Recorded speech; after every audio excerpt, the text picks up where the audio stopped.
audiences only. The opinions expressed by the hosts and audience members are their own and are not connected to or reviewed in advance by Warehouse38.tv. Any issues arising from this webcast or its contents should be directed to the individual commentators. Warehouse38.tv is not responsible for the veracity of any of the following content.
TV is dedicated to education about modern pagan religions and is committed to the protection, welfare, and guardianship of the rights of all people to worship as their hearts and minds dictate. Modern Pagan TV considers education of the non-pagan public and of our own world community about pagan religions to be of paramount importance and encourages open dialogue across all platforms with the understanding that all voices have an equal right to be heard. Modern Pagan TV encourages participation in multiple spiritual events as the tradition and the individual deems appropriate and maintains that courtesy and open-mindedness and not denigration are paramount to any discussion. So sit back or join in. Modern Pagan TV is streaming live.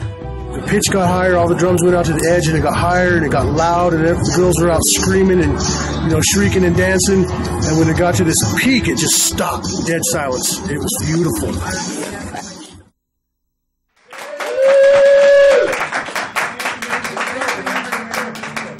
That one's awesome. All right. Happy Astara! And to you. Woohoo! Hey, look it, we've got a full house. We had to go find some chairs. Was that cool? Yeah, welcome everybody. Missed it. We were running around the studio here just going, how can I have your chair? Give me a chair.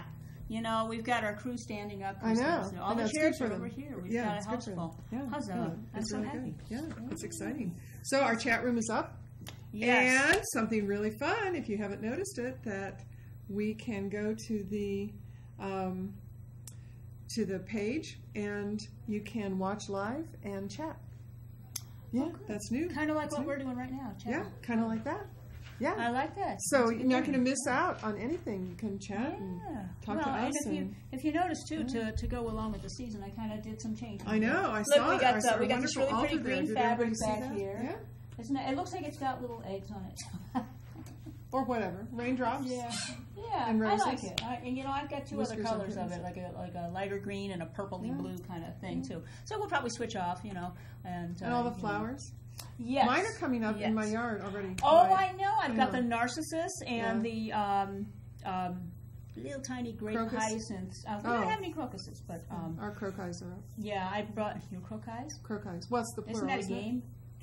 No, that's croquet. That's croquet. Okay. I bought my husband daffodils for Valentine's Day, and we've been waiting for the ground to get stable and the weather. Well, actually, it's stable to get weather. Stable to get weather. Take that back. Take two. The weather to get stable. This is live. We don't take anything. Right? Yeah, yeah. Right, so. My turtles have come out of hibernation and stuff. So we've got real turtles. Like turtle? Oh, okay. Yes, we have. We kidnapped them out of the wild in Missouri. We have two three-toed eastern box turtles, and they live in our well, this was like 4 or 5 years ago, something like that. Oh, okay. They're probably unfortunately we had a Russian in there that hibernated too, but he didn't fare so well. So we had to have a little. Well, those Ruskies, what can you expect? Yeah. All right, so. We're going to, we want to thank our studio audience for being here tonight. This is really exciting.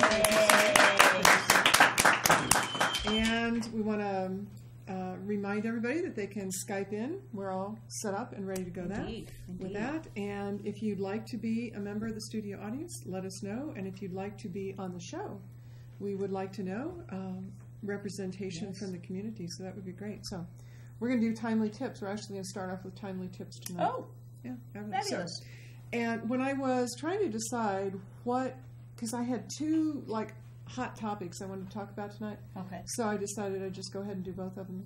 And the first one, I wanted to do was pink slime.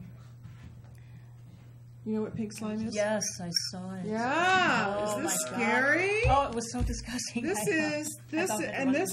I found this article on Mercola.com. It's Dr. Joe Mercola from Chicago, and he always posts things like this.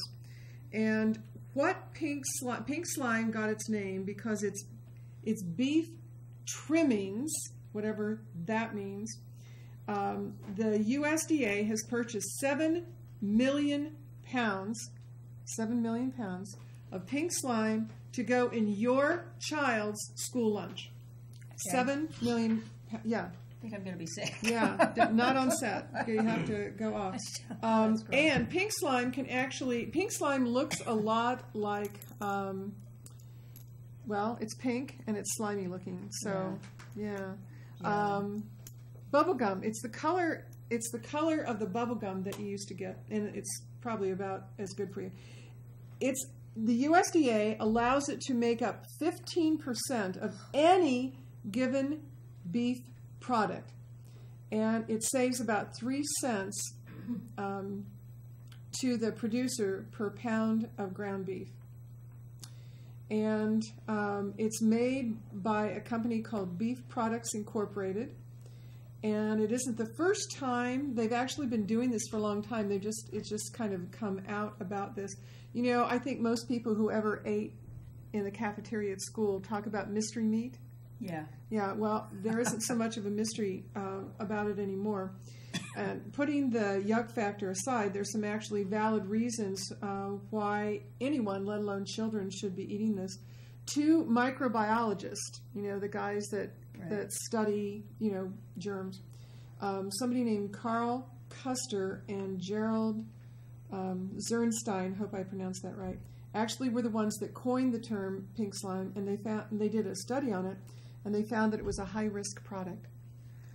The trimmings come from parts of the cow that are most likely contaminated with E. coli. Remember all those recalls that we get of meat? It's almost always for E. coli. Yeah. So this actually comes from places usually contaminated with E. coli, and I don't want to get into where that is because this is bad enough. And then because the industry knows that, they treat it with ammonia to kill off the E. coli. And the thing is, because it's a processing thing, they don't have to put ammonia on the label. And so you could be eating this. In fact, you could have bought it at any local grocery store yesterday. You could have bought it this morning. That's it. I'm telling my husband, we are not buying beef anymore unless I go out to the farm and slaughter the cow. That's the thing, is that it's this whole agricultural, the confined feeding operations and all of that is ruining food and ruining the environment, and it's not a happy place for the cows, I wouldn't think either. Yeah. As opposed to the free-range pastured, out there being cows. That stuff. Doing their thing. I was listening to a documentary recently, and this one pig farmer who was doing the whole, pig farming thing, and then decided to go natural. Right. And he saved something like $17,000 his first year in vet bills and antibiotics because he didn't need them because he had healthy pigs. Oh, wow. Yeah. 70% of all antibiotics in the United States are used in your food. All right, so that's for pink slime. You can see. I know. And I tell my kids periodically want school lunch. Yeah. And I said, the school lunches are so unhealthy. Yeah. I would rather you went to school with hungry. Junk in your lunchbox. Yeah. Well, you can't do that anymore. No. Because now they have the lunchbox police. The USDA has actually come out with guidelines for for school lunches, and there was a big story a couple of weeks ago about that child that brought a turkey cheese sandwich. I think it was turkey cheese on wheat bread, had an apple, something else, and I guess the big red flag was those little bags of chips. So the school confiscated the entire lunch and made the kid eat chicken nuggets instead. That would be if somebody did that to my kid. Yeah. My kids are older now. They're 15 and 13. These weren't that old. If somebody did that to me, I'd be down at that school. Yeah, they were. Pardon my English. Holy hell. Yeah. You know, that'd be the day you tell me what I can put in my kid's lunch. Well, if I want to you pour can. a sugar bowl and put it in my kid's lunch, that's what she's No, going to have. you can't anymore. They can confiscate it. That's Wait a minute. New rule. Wait a That's minute. the new rule. What country are we in? The United States of Monsanto. That's the truth. You have to remember the person in charge of the USDA was the corporate attorney for Monsanto. So you have to understand that. And Congress, the same people that recently made pizza vegetable. I mean, it's getting to be, it's spring. I mean, we're all, I have 49 million seed catalogs. I swear to you, I cannot find pizza seeds. I can't. If they're a vegetable, I should be able to look it up in the catalog and buy pizza seeds. And they're not there. Maybe you need to import them from Italy. They don't have them there. They don't have them there. Trust me, they don't have them. All right, here's the other one. So we got off on pink slime. I think, the only way you're going to stop that is to get active at your kid's school. Okay, now I have another question. Yeah, what? Okay, the school lunches, of course, are crap. Yeah, they're not healthy. Well, they're pink slime. They're not healthy. 15% pink slime. We don't want our kids eating that garbage. Right. Yet we can't send school lunch with that, so our kids are going to have to be hungry all day. Yeah. Okay, everybody. So why don't you just comment on that? Well, that'll help with the obesity crisis if they don't eat anything at all. So, well, I mean, how many of the studio audience has kids that actually can have PE? Physical education. Nobody, because they don't do it anymore. Yeah. Because apparently they're doing other things. You have PE. Okay. Really? What? In Boulder? My kids go to Jefferson County schools, and they are given the option. Now, when I was growing up, we had PE. That was in the last century, Carmen.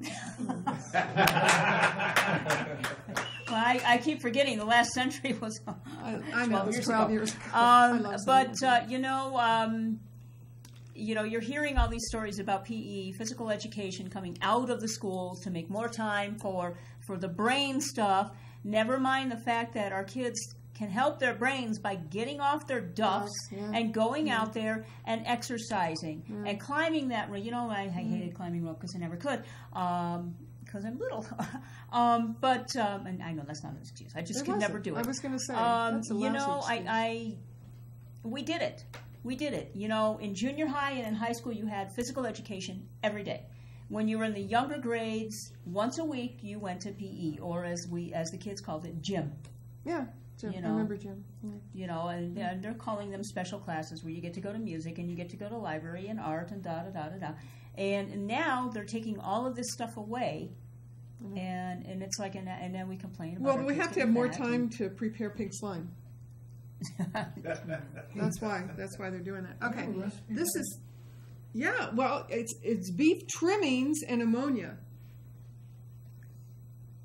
So just go to the farm, get your beef trimmings, grab a bottle of ammonia, and pour it together. There you go. No dirty hand signals. All right. So the other one. This is pretty outrageous, and this is me actually watching a YouTube video from the John Birch.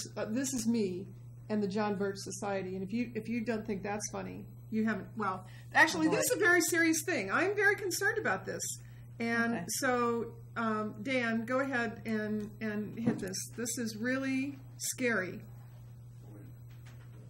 We're going to watch part of it. News. Really We're going to talk scary. this week about the brazen testimony We're going to watch part of it. by This is Leon really Panetta. We're going to talk scary. before the about the brazen testimony We're going to watch part of it. by Leon. We're going to talk This is before the about the brazen We're testimony. going to watch Both the Secretary of State, we're going to talk before and the Chairman of the Joint Chiefs, General Martin Dempsey. Both the Secretary of State said that we don't have to come to the Congress in General Martin to get permission to go to war. That this is all being done under the United Nations. And Senator Sessions, to his credit, tried to get these gentlemen to retract their statements to make sure that it was clarified what they meant. And this is what Panetta said.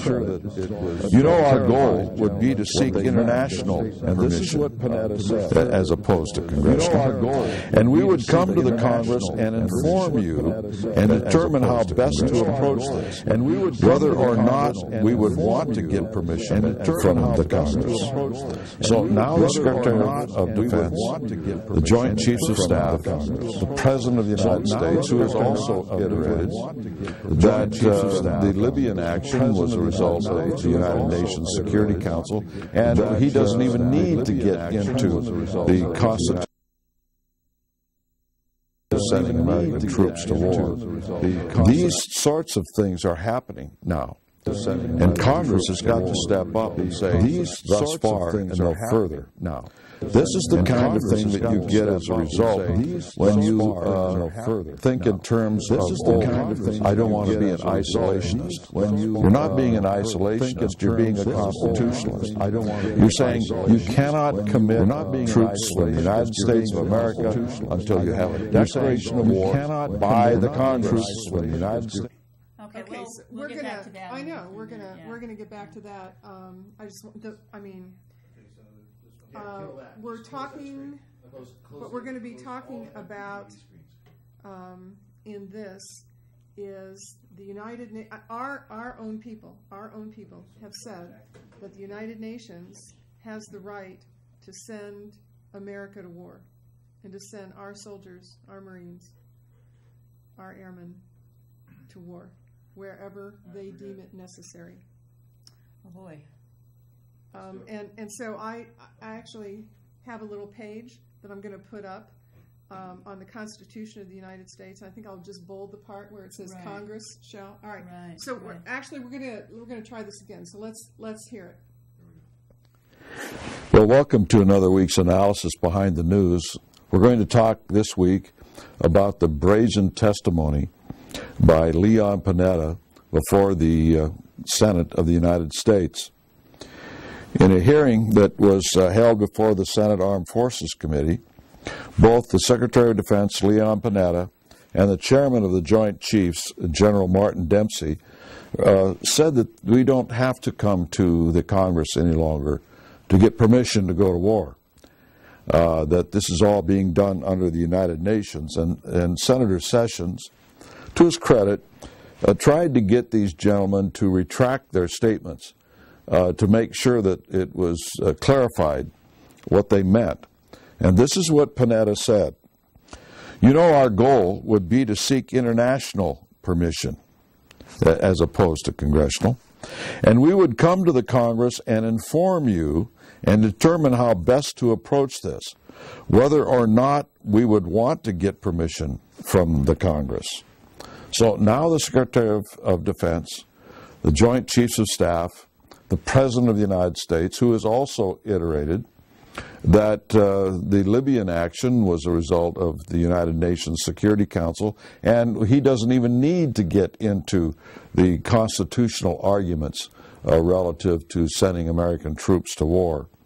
These sorts of things are happening now, and Congress has got to step up and say, thus far and no further. This is the kind of thing that you get as a result when you think in terms of, oh, I don't want to be an isolationist. You're not being an isolationist, you're being a constitutionalist. You're saying you cannot commit troops from the United States of America until you have a declaration of war by the Congress. And the implication is that there's got to be some sort of an aggressive act by a belligerent party before we declare that war. Otherwise, we're just going to be sending our men all over the world as a result of United Nations edicts. Oh, I'm sorry, we already are sending our troops all over the world as a result of the edicts of the Security Council. We still have people in Korea. We still have people in NATO, in Europe, which is a subsidiary of the United Nations. We have people in Kosovo. We have people in Macedonia. We have people, all under the edicts of the United Nations. And this is isolationism if you oppose that. The other thing is that we're giving so much power to these people in the United Nations through this procedure that it slops over into other issues. For instance, I just saw a news magazine put out by one of the major online news sources that on one hand says we got to go to war against Iran. Had nice little maps and everything else. We've got to have war against them. We're going to take them out. We're going to have democracy. If you don't listen to us and do it our way, that's not democracy. We're going to bomb you. And everybody says, yeah, that's right, because, you know, if we don't get Iran, it's going to be a problem. If we don't get Iraq, it's going to be a problem. If we don't get Afghanistan, it's going to be a problem. If we don't get Kosovo, it's going to be a problem.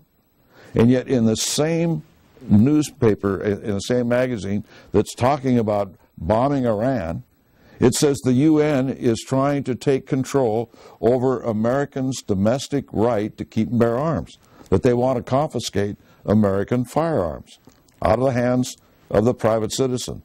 And they don't see the correlation between that and this other business that they're promoting through the United Nations, a perpetual war. This gives them the power to come back and get our weapons here in the United States.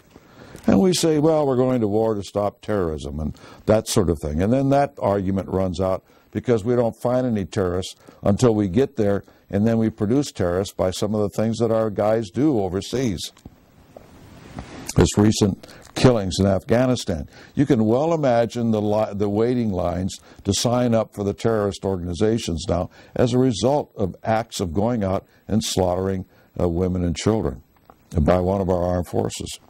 Karzai doesn't like it, the leader of Afghanistan, has ordered us out, but we're not leaving, of course. Yeah, you can, and just in case some of our congressional people may be watching, I have a link for something that's absolutely a must-read. Can we see that one?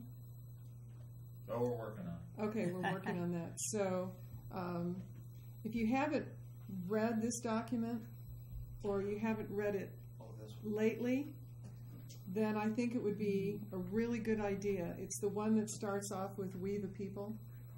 Oh, that one. Yeah, yeah. And then there are some amendments to it.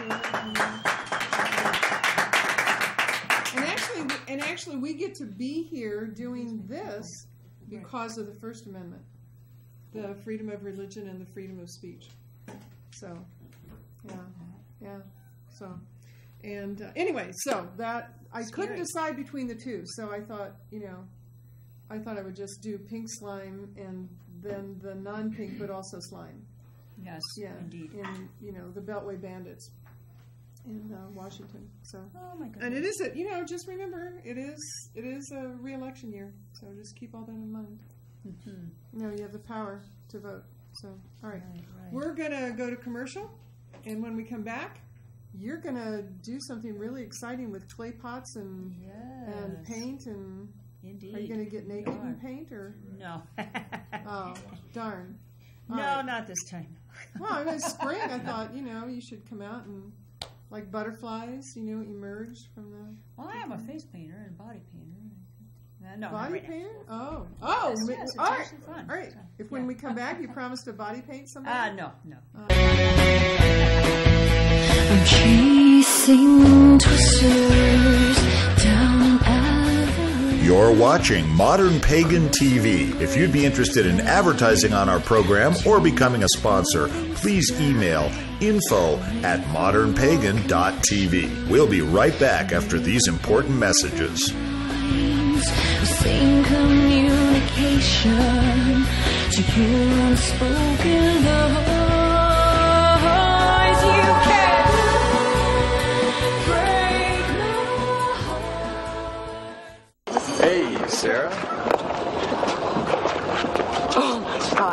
so cute. Been doing like I taught you. Love the new tattoo, Sarah. Dude, that's Sarah. The girl in the pink shirt. That's the girl I was telling you about. Theater 2 on your left. Hey, Sarah. What color underwear today? Hey, Sarah. So when are you going to post something new? Anything you post online, anyone can see. So think before you post. Hi, I'm an atheist. And I'm a Christian. What are you reading over there? Oh, Harry Potter. It's good stuff. Oh, we don't like that. That's not good.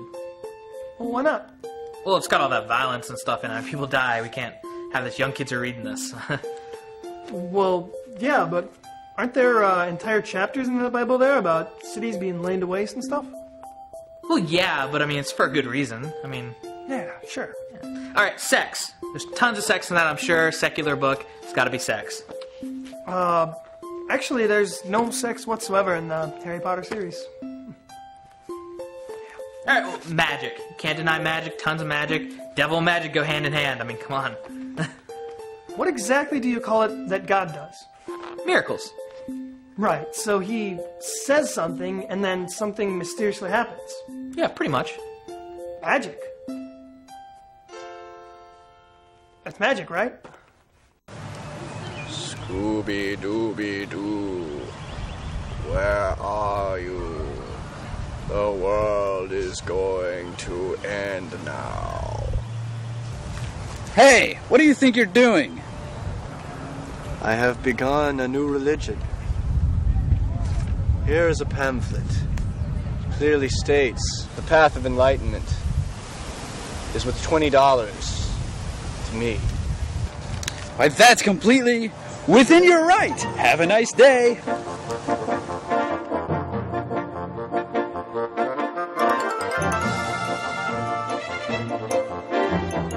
It is often said that the tongue is the strongest muscle in the human body. Flexible, yet firm, it is the rudder. Just as a small spark can set the entire forest ablaze. Just as a tiny key can unlock the largest of vaults. So too is the tongue a key. It is the key to all articulation. Capable of delivering a person's most powerful convictions. Don't let your voice go unheard.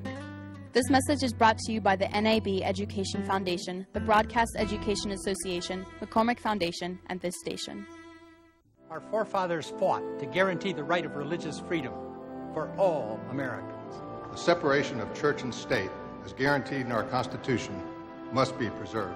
Each day, men and women in our military are being denied this right. How can we let this happen in the greatest nation in the world? The Military Religious Freedom Foundation is leading the fight for justice for our noble and honorable soldiers, Marines, sailors, airmen, and veterans. As we continue to fight in the courts, in the media, and in the minds and hearts of our fellow citizens, we need your support. Please donate to the Military Religious Freedom Foundation by going to militaryreligiousfreedom.org. Your generous tax-deductible pledge will help protect religious freedom in America.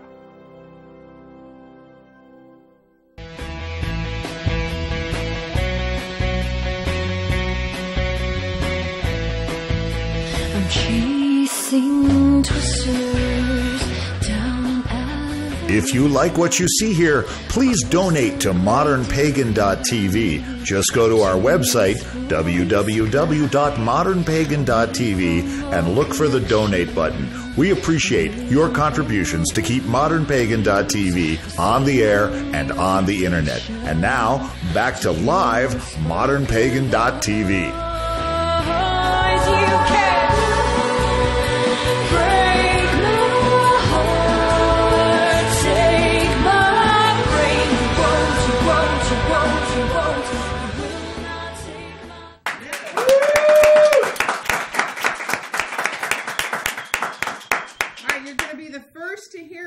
We have an intern on the set, and I was just recommending that we could body paint him, and he said not tonight, but next show. So you have to stay tuned.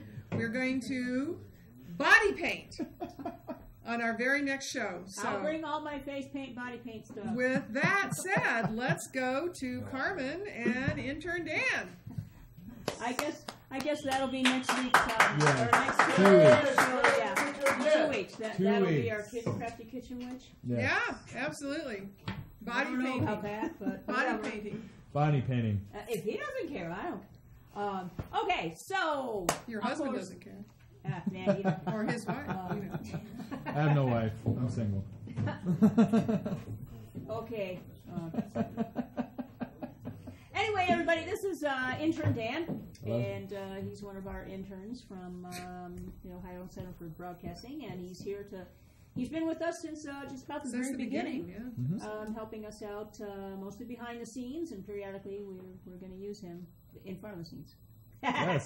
Anyway, so today, you guys, what we're going to do is we're going to make a pot. Okay. Well, actually, we're not going to make the pot. We're going to decorate the pot. You're not going to smoke it, are you? Yes. No, not that. Later. So here's the pot that we're doing today. You guys, let's get serious now. So what I did here, Dan, is I actually painted. Wow. We're having too much fun. You painted this too? I did. Well, here's what I did. I'm gonna slap you.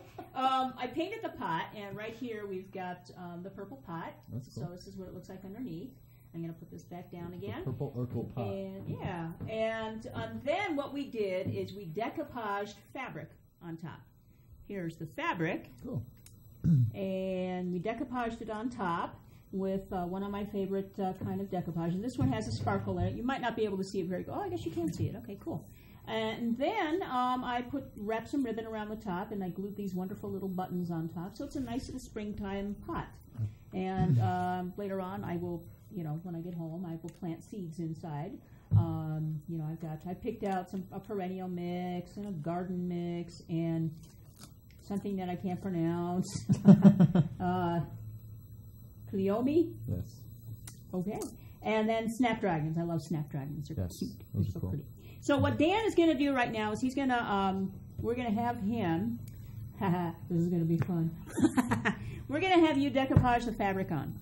So what you're going to want to do is we're going to take and shake up our decoupage glue. Yeah. And then you're going to put a little bit in the bowl, and it's going to be kind of purpley because I didn't get a chance to wash our brush out. And I thought I had a second brush with me, but I didn't. But we painted it a real pretty blue. I painted it inside and outside on that one. So there you go. That's good. Whoa! Hey, well, we got a lot never there. have enough. You can never have too much, eh? Yes. Okay. All right. So now go ahead and you're going to work in little bits at a time. Okay. So the easiest way that I did is I held it like this. Okay. And I brushed it on like this, just on that part of the pot. Okay. And then you work your fabric on it. Okay. So. Let you help me out, and I'll do the glue. Okay. Oh, you're left-handed. Okay. Yes, I'm I did not know you were left-handed. left-handed. Well, okay then. Okay. So let's start downward. Mm-hmm. Yeah. And you can put it on thick because if it's nice and thick, it'll make it last a little longer. Yeah. And it's nice. And the nice thing about the decoupage glue is it helps to seal and protect it, because what you do is you glue it down, and then you're going to go over the top of it with another coat of that glue. That'll glue it down. Okay, so now what we're going to do is you're going to work the fabric on. So you'll just lay it on there and try to keep it as close to the top as possible. And what we'll do is rub it on there like that. And then you've got the rag over there. I've just got the apron.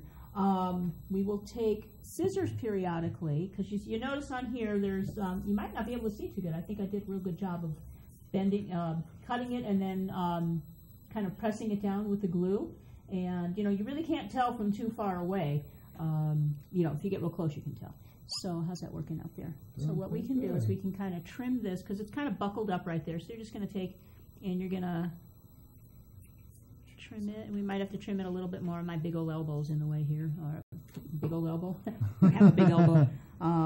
Okay, so then this will actually get folded over like that, and then you'll put more glue on at the end. Well, we'll wait till we get that part all done. Cool. So now you're gonna continue to glue all the way around, and then you'll brush you'll smooth the fabric out, and we'll trim and stuff like that. And I love these little scissors; they're nice and sharp. And anybody who likes to work with fabric or anything knows that if you get a pair of scissors and you cut paper with them, you may as well throw those scissors away or dedicate them just to paper, because once you cut paper with them, they're no longer good enough for your fabric. Really? So Never heard of that. Yeah, and I do so many different kinds of crafty things that I have paper scissors, and I've got wire cutters, and I've got fabric scissors, and I hide the fabric scissors because I have a husband and 2 kids, so.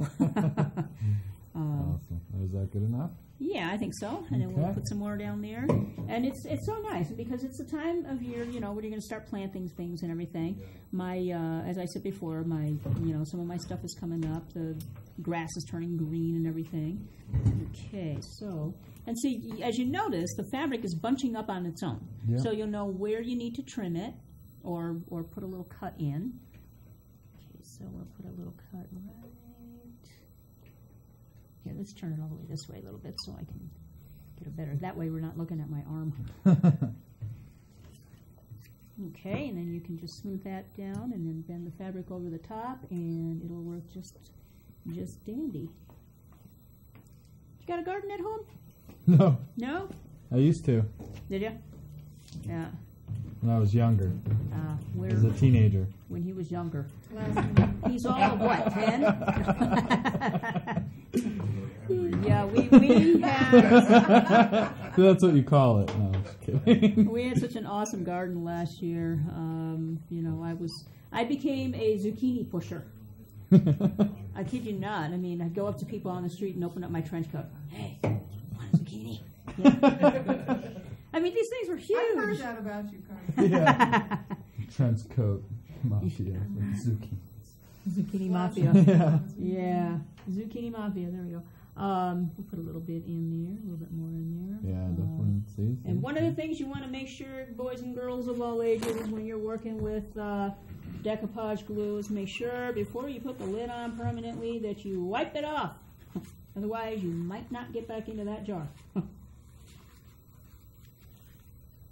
Okay, and this one I love it because of the sparkles, Girl, I like the sparkles. Yes, indeed. It's one of my favorites. We'll probably have to put a little bit more on in a little while, but that's okay. How we doing? I'm just going to go the whole way. Okie dokie. Sounds good. And it's such a pretty purple. I like that purple. It is, color is just basically lavender. And you want to use a good quality craft paint. I happened to get this one on sale for 77 cents over at my favorite craft store. And, normally it's about $1.29. There's 3 different brands that I love to use, and, get the good stuff, because if you get the really cheap stuff, you're going to have to put about 3 coats on. This isn't so bad because of the fact that we're covering it with fabric, but like the bottom of the pot, the saucer, you want to get that coated really good. Okay, so let's see what we got here. We're going to put a little cut right about there. Okay, you can smooth that on. Gosh, you must have done this before. Yeah, right. He's our crafty kitchen intern. He's the all-around intern. No, it's not looking like it. You know what? It's okay. It's okay. Because now here's the thing. Yeah, here's the thing. Now, even though it may not look the best in his eyes, once you put the little buttons on here and there, it'll be great. You won't even know that you messed up a wee bit. All right. Okay, so, and we're going to put another, let's see, right about there. Okay? Okay. And then... This way? And then yeah. That way? Yeah, whatever turns you on. Yeah, I know. And it's fine. It doesn't have to be perfect because... Yes, it does. Oh, no. His mom raised him OCD. No. My mom's watching. Not OCD, CDO. CDO. CDO, yeah. Okay. Okay. Sure. So, how are we? Oh, wow, I didn't cut it. No, you didn't. That's okay. It's okay because we gotta fix it. Oh, man. You get the point. Yes. So, you can go ahead and put some more glue down there, and we'll get that all glued down. There we go. We get it all taken care of there. All right. Huzzah. Okay. Awesome. So, then what you're going to want to do is you're going to want to take and put a good thick coat over the top all the way around again. And we'll get you some more, not on the backside, but... You know. Just all over? Yeah, just you can get the fabric covered really good. Okay. And then what we'll have to do is, I love it when that paper gets stuck on there. We'll stick that right there. My nice little end, or extra fabric there. Okay, so get a little bit more of that poured in there. Okay. All right. We have all the baskets. Says we're getting echo. Oh no, echo, echo, echo. It's just me. All right, how we doing there? Almost there. Yeah, and you know what? It's great when you can get your hands messy. Yeah. That's, you know, the best kind of crafts get you all nice and messy. Just as long as you don't wipe it on each other. All right. Okay. So then we'll probably let this dry, and then, you know, we could probably come back later on and yeah. Oh, I can't, like, well, I could finish it. When we have commercial break, I can come over here and finish. Anyway, so what you're going to do after that is that'll be all dry, and then around the top, we'll put the ribbon. And I picked out this pretty ribbon that kind of goes with the fabric there. And then we've got these wonderful, and you can do this with any fabric. So you can actually, for year-round, for any kind of occasion that you have, you can do it with anything. I just grabbed all these really pretty little buttons here that look like flowers that match the colors of our fabric and our ribbon there. And then I just came in with the glue, and you can use a hot glue. However, let me tell you, the hot glue gun is not permanent on the plastic, okay? It's permanent on porous products, porous items, but not, you know, the non-porous. What I like to use for permanency is E6000 glue, and you can tell I use this a lot, or 527. I know those are two brand names. We don't usually like to go with brands. You can also use Gorilla Glue. We don't usually like to talk about them, you know, but I want to make sure that you get the right stuff if you want this to last. Yeah. Because this is a pot that you can use outside or inside. They actually have some of the glue for outdoor use as well. And it'll tell you right on the package that maybe every so many years or so you might want to go over the top of your pot again with some more of the glue to help seal it and protect it. And that's pretty much it. I have to tell my nieces that. Yeah, I like that. And you can see how simple it is. Yeah, little kids, they love to do things anyway. So, you know, you get your 3-year-old, your 4-year-old, your 5-year-old, they're going to love this. At first, it gets them messy, it gets them creative, and they come away with something really pretty. Even if it's not perfect, it's going to be something that they did. And then they're going to get to put some dirt in there and drop their seeds in and make themselves a nice little plant that they can take care of. And that'll get them started on, you know, gardening. And then eventually they'll want to have their own little plot in the yard and stuff like that. So anyway, this has been the Crafty Kitchen Witch with our wonderful little springtime project. And thanks for helping me today, Dan. Definitely. And we'll see you naked next show. I will. Next time.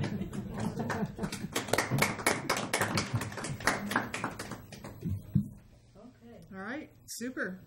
We do have a question, Carmen, while you're getting ready there. It's does the decoupage glue affect food plants? In other words, could you decoupage some and then like plant tomatoes or cucumbers or something like that? Well, you don't want to decoupage on the inside of the pot. Okay. So if you just use it on the outside of the pot, it'll be fine. Okay. So, all right. Okay. Good answer. Good answer. All right. So we're going to go to commercial, and then we have a really exciting guest tonight.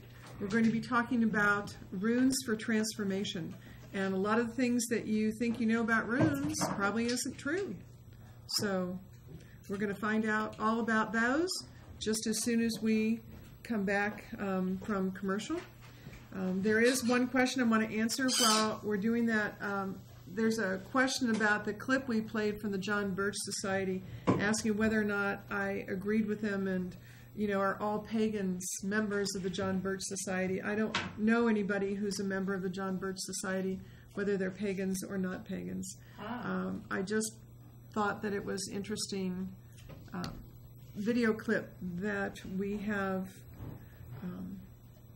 actual members of the current administration who seem to be wanting to subvert the Constitution. So I think that's the important thing that I wanted people to get out of that. And if you haven't read the Constitution lately, you should, because one, you should know what you're missing, and two, what we could all lose. So I think that that's an important piece of information. So learn it along with your kids. Learn it along with your kids, absolutely. So we're going to cut to commercial. We're going to come back, have our wonderful, exciting speaker on. This is so cool. Runes. So as soon as we come back.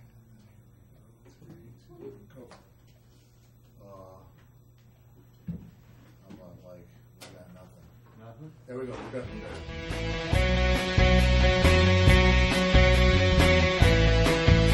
I'm chasing twisters down an avenue. You're watching Modern Pagan TV. If you'd be interested in advertising on our program or becoming a sponsor, please email info@modernpagan.tv. We'll be right back after these important messages.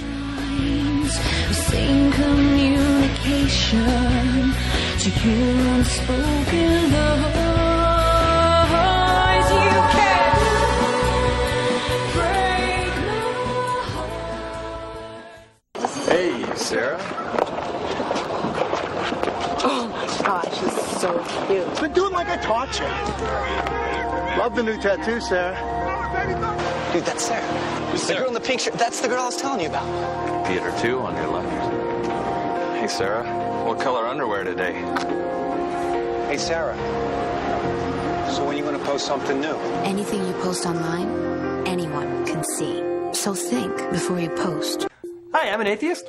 And I'm a Christian. What are you reading over there? Oh, Harry Potter. It's good stuff. Oh, we don't like that. That's not good. Well, why not? Well, it's got all that violence and stuff in it. People die. We can't have this. Young kids are reading this. Well, yeah, but aren't there entire chapters in the Bible there about cities being laid to waste and stuff? Well, yeah, but I mean, it's for a good reason. I mean... Yeah, sure. Yeah. All right, sex. There's tons of sex in that, I'm sure. Secular book. It's got to be sex. Actually, there's no sex whatsoever in the Harry Potter series. All right, well, magic. Can't deny magic. Tons of magic. Devil and magic go hand in hand. I mean, come on. What exactly do you call it that God does? Miracles. Right, so he says something, and then something mysteriously happens. Yeah, pretty much. Magic. That's magic, right? Scooby-Dooby-Doo, where are you? The world is going to end now. Hey, what do you think you're doing? I have begun a new religion. Here is a pamphlet. Clearly states the path of enlightenment is worth $20 to me. Why, that's completely within your right. Have a nice day.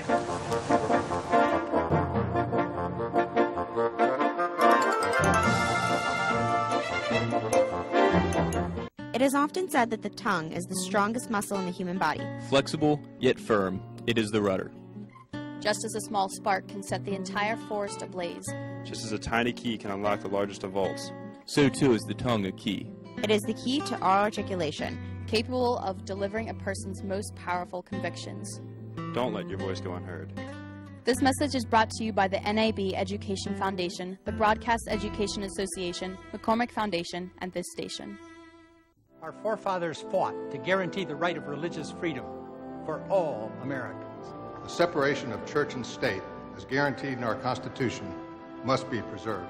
Each day, men and women in our military are being denied this right. How can we let this happen in the greatest nation in the world? The Military Religious Freedom Foundation is leading the fight for justice for our noble and honorable soldiers, Marines, sailors, airmen, and veterans. As we continue to fight in the courts, in the media, and in the minds and hearts of our fellow citizens, we need your support.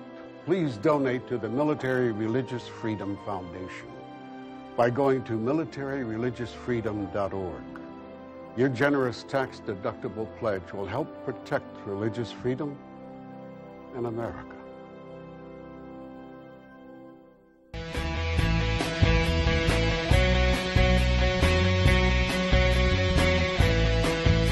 I'm chasing twisters down an If you like what you see here, please donate to modernpagan.tv. Just go to our website, www.modernpagan.tv, and look for the donate button. We appreciate your contributions to keep modernpagan.tv on the air and on the internet. And now, back to live modernpagan.tv.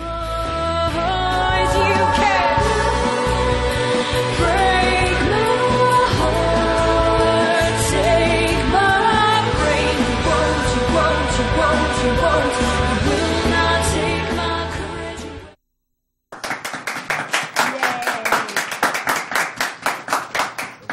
All right, so exciting guest tonight. Yes, from our Book Nook Corner. And here's the book. I don't know if we can see that. I know we said we It's weren't. kind of glossy. Can we? Maybe if I hold it up over there. I know there's a lot of light. You might have to tip it down a little bit. But I. Oh well. Up. We're good. Okay, hold. All right. Yeah. All right. It's okay. All right. So, runes for transformation. So our guest tonight, Kedrick Olson. Everybody, here he is. So, who's going to start off by saying what?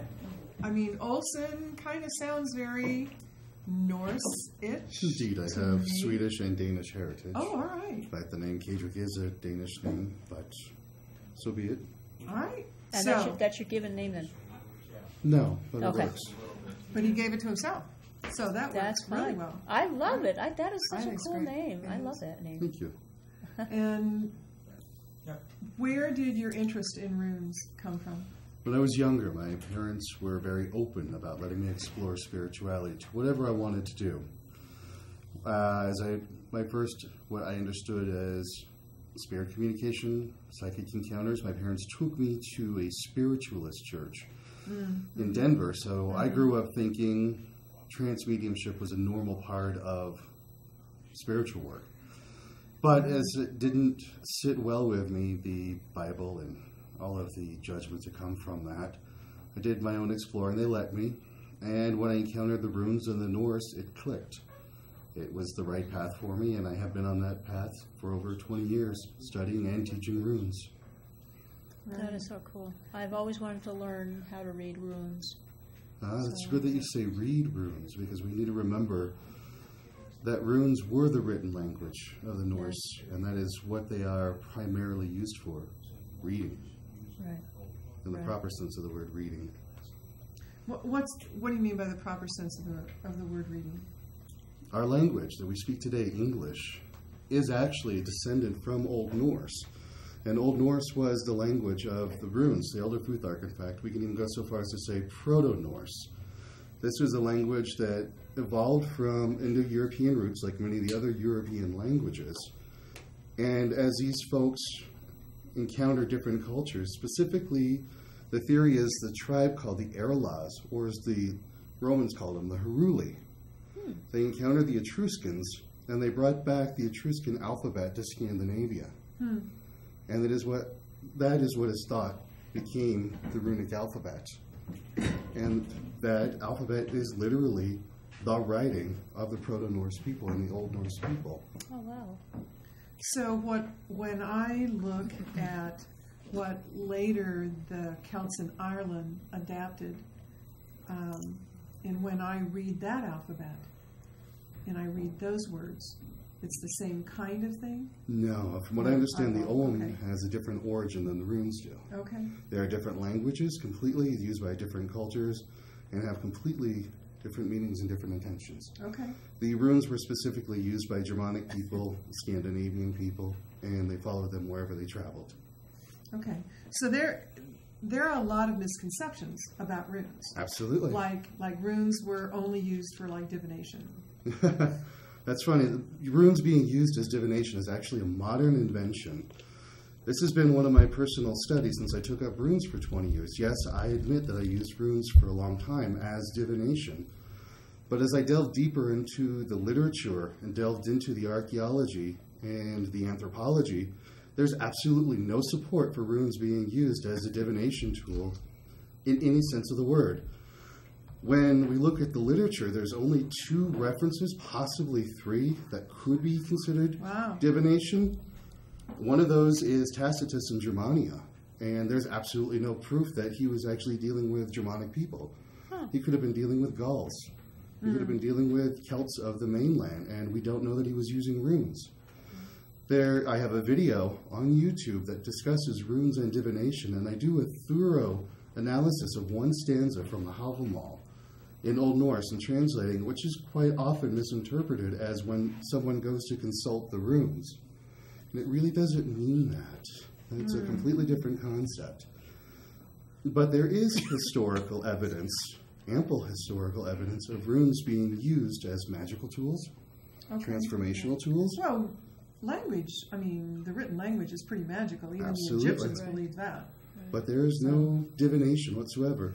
If the Norse did use divination, what we do know is that they used Seidr and Spal, which are different sort of shamanic. That's the best way we can understand it, shamanic.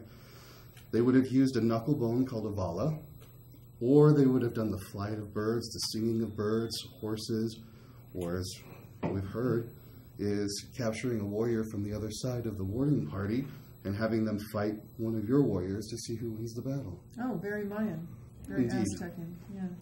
But there's nothing to support divination for runes. That's clearly a modern use. So when you were going to consult them, how would you consult them? I don't. Okay. Not anymore. I've worked from that. What I've come to do is I trust that every single one of us is a divine entity, whether we know it or not, or care or not. And I've noticed in just about every time I've done consultations with people that the person already knew what their problems were. They already knew what their answers were. They didn't trust themselves to hear that answer from themselves, and they didn't trust themselves to take action in the correct way. Right.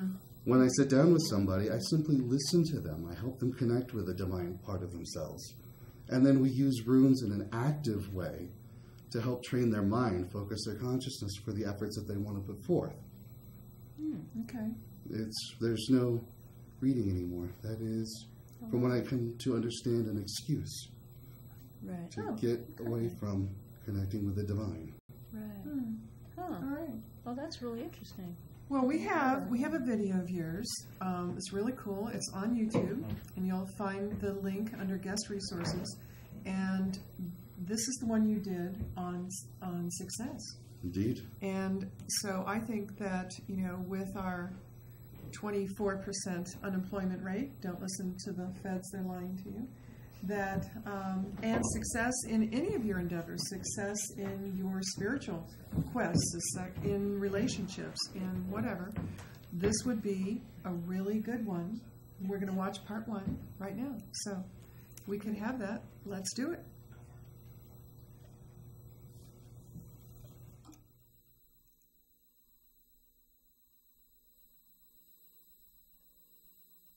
Hello, I'm Kedrick Olson, and this is the Runes for Success.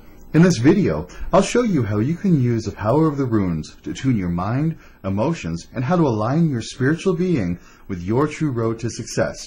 Now, this success is any goal that you wish to attain. The way this technique works is that each rune has a specific energy vibration, and when you focus your mind and energy on the specific purpose of that rune, you actually align your energies of your inner being with those same runic energies. Now, when this happens, your causal reality actually starts to shift, and this means you start drawing people, the situations needed for your success. Since your subconscious and conscious mind are agreeing to this plan, they actually will not work to self-sabotage your success. And now to begin with, we'll explore each of the runes for success.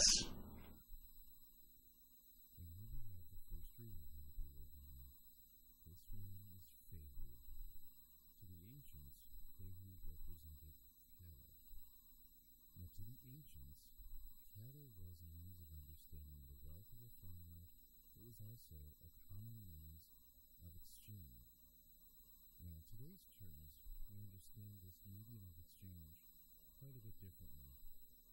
medium of exchange is money.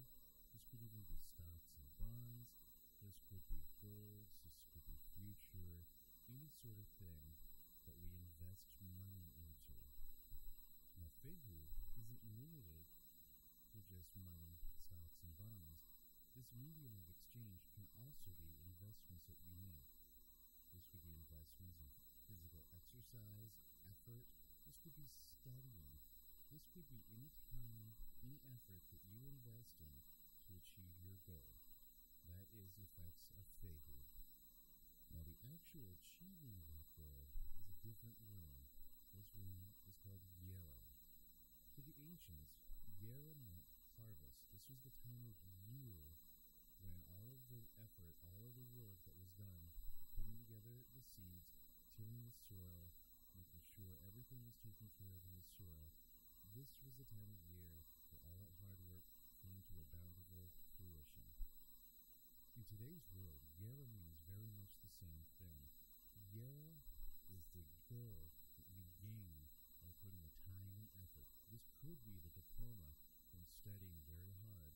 This could be opening your business after taking the time to plan it out and to invest money wisely in the proper areas.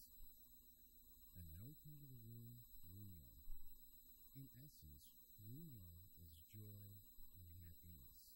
Runyo is that feeling that you get when you know you achieved your goal. Runyo is that happiness, that sense of success, that sense of victory. And the importance of Runyo is it focuses your attention on what your life is like after you've achieved your goal. This is where you really want to spend most of your time focusing on. And now we come to the rune Tiraz.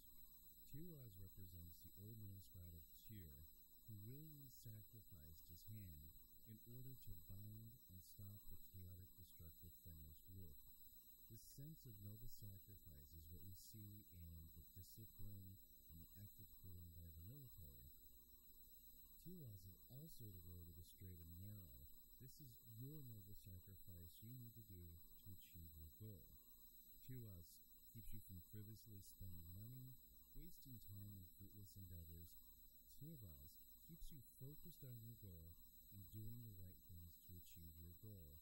Tiraz represents your true road to success.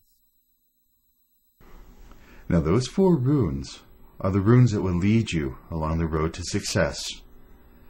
In part 2, we will explore Galdra Thula, which is a way to put these runes into a mantra that will tune your entire being to put you on that true road to success. Be sure to tune in next time, and thank you. If you'd like to learn more about how to use runes to change your life, please look for my book, Runes for Transformation, releasing in mid-2008.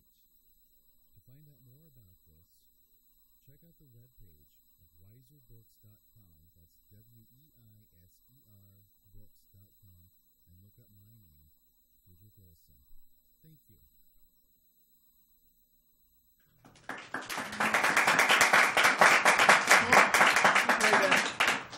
Nice intro into the whole thing about using them. So, and we'll get to the second part. So we have a question from the chat room, if you'd like to go with that. Yes, the question was, are Norse runes different from Celtic runes, or are they simply derived from the same thing? This is an interesting question because it helps to address some of the modern misconceptions of the word rune and what actually a rune is.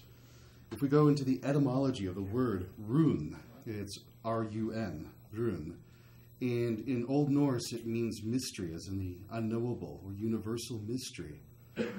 And the shapes that we see, that we tend to associate as runes, are actually staves. The letter forms are actually staves. But the word rune is attributed to these things because they do have this magical concept. Not only are they a letter with a phonetic value of the Germanic languages, but they also have an energetic, sort of a value that was important to the Germanic people. And in the modern era, we tend to throw around the word rune to mean just about any strange, bizarre symbol that we don't understand what it is. We see it in games. We see other sets of symbols that are called runes. But if we're true to the word rune, it can only be associated with ancient Germanic languages. That's where they come from, and that's what they are about. Okay, good. So thanks for that question. Mm-hmm. Some other misconceptions are that that runes were used. We had talked about them in the divination or the scrying or the casting of them. I hear that word a lot.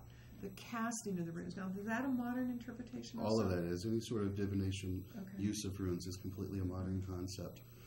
What we do find in the ancient times is, like I said, there was no source of divination for them, but there are common phrases like the word alu, A-L-U, which is a magical phrase which tends to be a manifestation kind of word. We see another word commonly carved into stones and wood is primarily what runes were carved into, is laukaz, which is healing. And there's all sorts of jewelry, there's pieces of wood, there's little bits all over that have the word alu or sometimes laukaz alu, which is healing magic. And this is a very, very, very common historical use of runes. But as we see today, little stone chips with a single rune carved on them, there's absolutely no archaeological evidence for that whatsoever. So why would they have put healing and magic on an item? What would be the purpose of doing that? For healing magic, so that the person who's wearing it, their state of health and well-being is supported. And then who would have done that? Okay. The word Erelaz was originally a Gothic tribe from the southern part of Sweden, northern part of Denmark. These were the originators of the stave form of runes, of the written language. And as the language evolved, the word Erelaz came to be known as Rune Master. And we do see this frequently carved on stones of the word Ek Erelaz, height. What name? It just means I am the Rune Master called whatever my name is. And these are the people trained in carving runes, what the runes mean. And these are the people that would do so. And an excellent example of this one comes from Egil's saga about a man named Egil Skallagrimsson. He was a poet. His big claim to fame was Norse poetry typically followed a certain rhythmic pattern and always had an alliteration. Egil Skallagrimsson added rhyme to this. However, we can think of Egil Skallagrimsson as the rowdy rock star of today. He was very violent. He was very into drinking. He got easily upset. But he was also an excellent magician. And there's a story where he comes to a house at night where there's a sick girl in bed. And he looks at the girl, notices she's in really bad shape, reaches under her pillow, and finds a whalebone with runes carved on it. And he's like, well, here's the problem. Somebody carved these runes incorrectly. He scraped off the runes, threw it into the fire, and carved a new stick with runes, to which the woman rose out of bed the next day feeling healthy. Oh, wow. So it takes a good amount of time to learn the runes, to understand how they can be used well, because if they are not used correctly, they can cause more damage. We see that in any language. Indeed. Yeah. I mean, Ben Franklin, the pen is mightier than the sword. Correct. And the Norse were well aware of that. They, above their lineage, the thing that they favored most was poetry. These big brutish warriors now. Oh, come on. The mead halls of Valhalla. There is a recent article that I read just today that talks about Bronze Age Germanic people, that one of their things that they did as status and power was to throw the big banquets and have lots of ale and mead to drink. So absolutely. We're talking a time where stored water would have gone bad for sure, but the mead, the wines, all those sort of things would have been held well. And we've got to also remember that the mead in Valhalla was a very special mead. It wasn't about getting drunk. It was about eternal life. Right. And so the mead that we see in the lore is we've got Odin's mead of inspiration for poetry, for greater wisdom. We see the mead given out by a Valkyrjar in Valhalla, which brings eternal life to the Einherjar. So how old are runes? How far back can we actually date them archaeologically? The oldest runestone to date is about 200 BCE, and it is basically the Futhark order of runes. And what I mean by Futhark is every alphabet has a specific ordering of letters. we have A, B, C in our alphabet. Sure. In the runes, it was Fehu, Uruz, Thurzaz, and so on, which makes up the word Futhark. And this is primarily your best litmus test. If you pick up a book on runes, the first thing to do is look at the order of the runes they present to you. Okay. If they are not in Futhark order, put it back on the shelf and find another book. This one's in order. This one, of course, is in Futhark order. Absolutely. All right. What's one of what I consider a very strong responsibility of mine is to present the historical aspect of runes as accurately and as complete as possible. This way we honor the ancestors who used them by using them in the correct way with the correct sounds and in the correct form. Whereas if we were to use them in some made-up way, yes, it will work. I understand how if you come up with your own system, it will work for you. But if you're truly honoring the spirit of the runes and the ancestors, you'll study what the runes meant to them, how they used them, and continue to use them in the way that they used them. Right. 2,000-ish years doesn't sound like a very long time to have had these. I mean, when I think of runes, in my mind, I go back 3,000, 4,000 years. Right. Well, those are different cultures. Okay. And like I was saying with the Norse, the tribe of the Erlas, when they were kicked out of southern Sweden and Denmark, they became a mercenary tribe from mainland Europe, and they were definitely hired on by the Romans as a light armored troop. And when they encountered the Etruscan people and other people is when they encountered the form of written language, and they said, ha! And they snuck back home, and they carved these out for people and said, look what we learned. Okay. All right. So, good information on that. I Let's do have a go question. to, yes, absolutely. Okay, for those of us who don't know enough about runes, see, each one of these symbols does that represent a letter or a word or both? That's an interesting question also. Each one of the stave forms does represent a phonetic value, such as Fehu is F, Uruz is U sound, as well as each one of them represents a value that was important to the Norse people 2,000 years ago. Such as the rune Fehu was the letter F, but the word itself, Fehu, literally means cattle. And what cattle was a means of wealth and a means of transferable assets. So when the word Fehu evolved into what is called the Younger Futhark, the word became Fe, which eventually became our modern English word of fee. So the money of today was translated as cattle 2,000 years ago, as it was the farmers who were the rich people, the rulers of society. Right. And Uruz is strength. The name Uruz is in reference to an ancient European bison called the aurochs. It's somewhat similar to the Native American bison, but it's much larger. And so when you think of its pure primal energy, that's what the ancient Norse were trying to represent with the rune of Uruz. Okay. And that's interesting because the Celts also measured wealth in cattle and the whole cattle rate of Cooley and all of that. So that's interesting that there is that connection between those ancient cultures. I think we'll find that common with any agrarian society. Yeah, I think so. Yeah, absolutely. Let's go ahead and do the second part. So we don't want to leave everybody hanging on success. We want them to get it. So let's do part 2.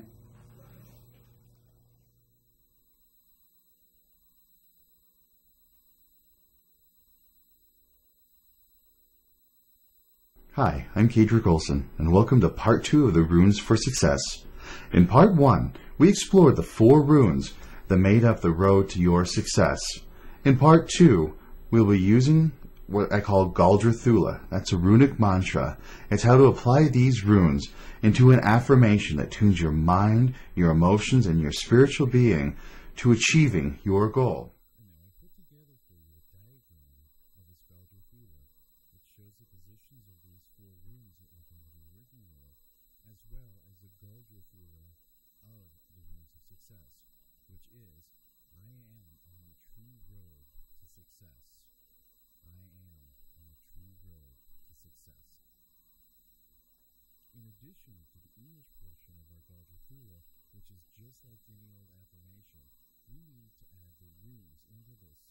And to add the runes in, we're going to use seed sounds sounds are based on the phonetic values of each of the runic characters. The first seed sound that we will explore is the seed sound for Fehu, which is simply Fe, Fe, Fe.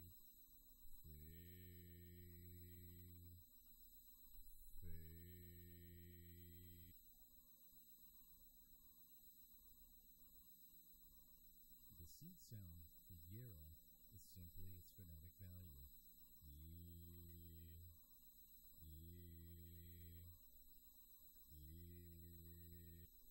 Just like Yera, the seed sound for Runa is its phonetic value.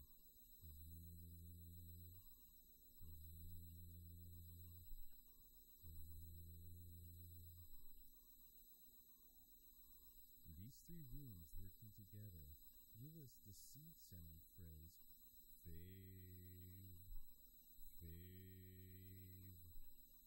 fave.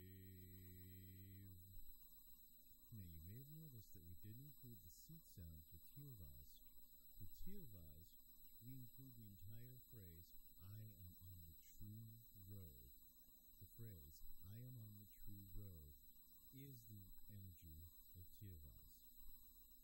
So putting it all together, the full Gargathula is Fave, I am on the true road to success. In ancient runic formulas, it was very common to end a runic phrase with the term Alu. Alu is the Old Norse runic formula to bring about the manifestation of what came before it. So you may want to say, Fave, I am on the true road to success, Alu. And when you do that, that helps to manifest those runic energies into the real world. Now take a good look at this diagram. Feel free to make a copy of it and post it in any place that you're going to be able to see it regularly. In addition to posting this into a visible place, when you recite your Gargathula, there is a formula for success. You want to say it every day for 21 days, and each day do 3 sets of 10 recitations. This will ensure that the intention of your Gargathula is locked into your subconscious mind, and it creates a good mental habit to focusing and accepting that you can accomplish your goals. Thank you for taking a moment to review the runes for success. I hope that you find these techniques successful in achieving your success. One last little bit of advice.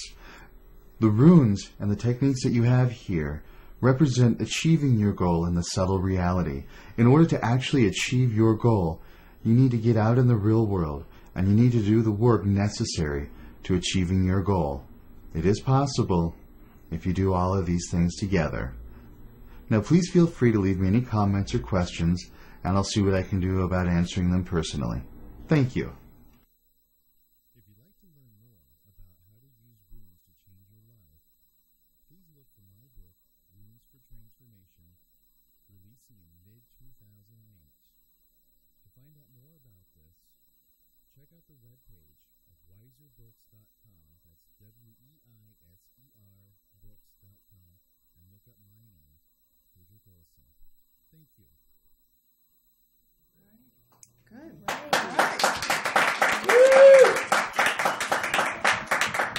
So, I'm struggling with an issue, and I say I really want to consult someone who knows the runes. So I go onto your Facebook page, I Facebook you and say, I want an appointment, and then what happens? Currently, all appointments are being made through It Must Be Karma. You may know Karma Joe up there in Westminster. And we are soon to get back on track for taking clients. Currently, I'm a little sidestep from doing that. But what will happen is we sit down and we talk. We simply just talk.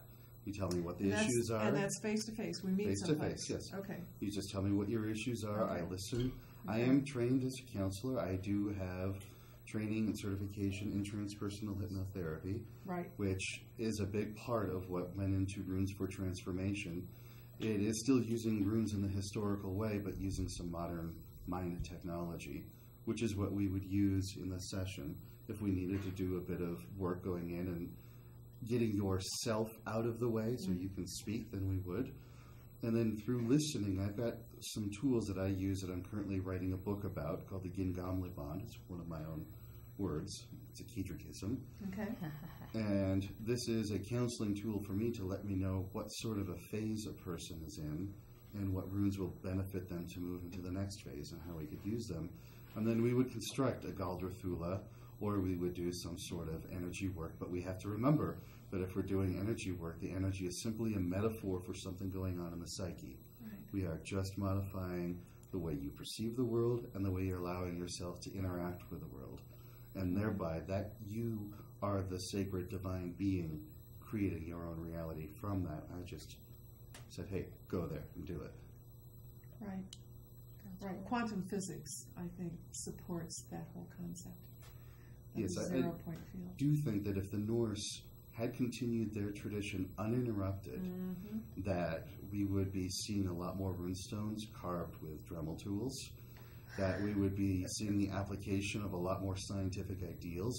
You know, they were really big on innovation, industriousness, and independence. The ship that the Vikings had, by the way, we should use the word Viking carefully, by the way. Remember that Viking was just a part-time summer job and not a people? You went Viking. You went Viking. The people were the Norse, the Scandinavian. But the ship that they used for raiding and trading took only a scant amount of water. So they could go not only long distances over the ocean, but they could go up the rivers and surprise attacks. They were very shallow very draft. high technology for their time period. Very shallow draft. Absolutely. And by the way, horned helmets, if I'm ever going into battle and I see somebody with a horn helmet, I'm headed straight for them and I'm going to pop them right on the horn. Snaps the neck instantly. Nobody with sense would go into battle with a horn helmet. No, that's an Wagnerianism, operatic, yes. an operatic, to make them look more, I don't know, something, but operatic. And that's my soap opera about Vikings. No horn helmets, and it was just a part-time summer job. Not a people. Yeah, I love it. I work at a costume shop when I'm not doing this, and you get people that come in and, oh, yeah, I'm going to be a Viking, and I need the... And it's like, well, you know, they didn't really have... They give me these looks, you know. But they don't care, because they want the... And I said, but for costume purposes, so people get an idea of what you're doing, you know, here, this is... It's plastic. Yeah. But people have fun wearing them, that's for sure. What did they, you said not Dremel tools. What did they carve them with? Different types of chisels. I really actually never got too much into what their tools were. But on stone they did use chisels, and on wood for sure they would have used their own knife. And that's part of the reason why a lot of the mystery is still existing of how runes were used. Yes, we have this thousands of stones that were carved all over Scandinavia. We have runes that were carved as far south as Constantinople, and even near the Volga River in Russia. But that's because they were there. They were there. They went Viking there. Right. And runes were used in that sense as graffiti. Yes, they were graffiti artists back then. But most of the runes were actually carved in wood. And wood decays and goes away. We do have some shipping tags. We do have some pieces here or there, but most of it carved wood. We have no clue what they were really using it for most of the time. Right. So once to get back to a session with you, so once then you've come to the meeting of minds with the intention that the person wants to go forward with, then they would write these, you would print them out on paper, they would carve them, you would carve them. How do they get their runes that then they need to take with them? I would probably just write them on a piece of paper. Okay. Because what I'm trying to affect is their mental state of mind. Okay. And if this is a Galdra Thula, some sort of a mantra, I would write that down. If it was some runes that they would need to be working with, then I would definitely write them down. And if they felt compelled to carve them, then so be it. Carve them. However, they will not be able to leave the room without a commitment to action. We can sing the runes all we want. You can carve the runes. You can blood the runes. But if you want a job and you're sitting there singing for a job with your runes and you don't get up and fill out an application and drop off your resume, you'll never get the job. Right. You still have to do your part in the real world. Yeah. So they're not going to come knocking on your door and say, I understand your runes called me, or whatever. the case may be. You need to get off your duff. Responsibility is always yours to take action. Yeah. Well, the gods help them. Indeed. So we are of the gods. So. Yeah, absolutely. All right. So one more time, you're going to want this book, Runes for Transformation. You can watch the videos on YouTube. Again, you have some other videos up there. You can Facebook if you want an appointment. Yes, call Joe. It must be karma. Okay. It's not happening yet, but it will soon. But soon. Kedrick, thank you you so much for coming on. This is so enlightening. I mean, I honestly, I actually knew that Vikings was a summer job. Excellent. And that they didn't wear the horn helmets on the outside or the inside. You know, so. Horns are for drinking. Yes. Very good. Oh, we should have brought one of those. You should make one of those. For my husband, I think, has 3 or 4 of them. Okay, we should do that. All right. Excellent. Again, thank you so much for coming on. Thank you for having me. This has been good. I want to thank our wonderful studio audience. So I want to thank intern Dan, who's going to be naked for our next show. Body painting. Not totally. What? Oh my. Body painting. I'll do pop up. We'll warm the studio. We want to we do everything, don't we? We want to thank we do. We want to thank Carmen. Well, we're going to do sex toys, you know, intern Dan. I mean, you know, we thank Carmen for doing the kitchen witch and showing us how to decorate our pots for the coming springtime. Yep. We want to thank our wonderful crew who comes. So thank you all, and blessed Ostara to everybody. So blessed be. Blessed be.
Pagan TV is dedicated to education about modern pagan religions and is committed to the protection, welfare, and guardianship of the rights of all people to worship as their hearts and minds dictate.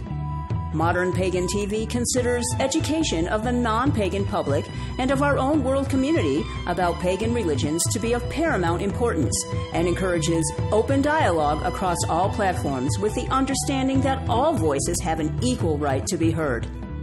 Modern Pagan TV encourages participation in multiple spiritual events as the tradition and the individual deems appropriate, and maintains that courtesy and open-mindedness and not denigration are paramount to any discussion.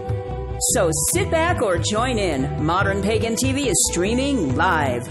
The pitch got higher, all the drums went out to the end.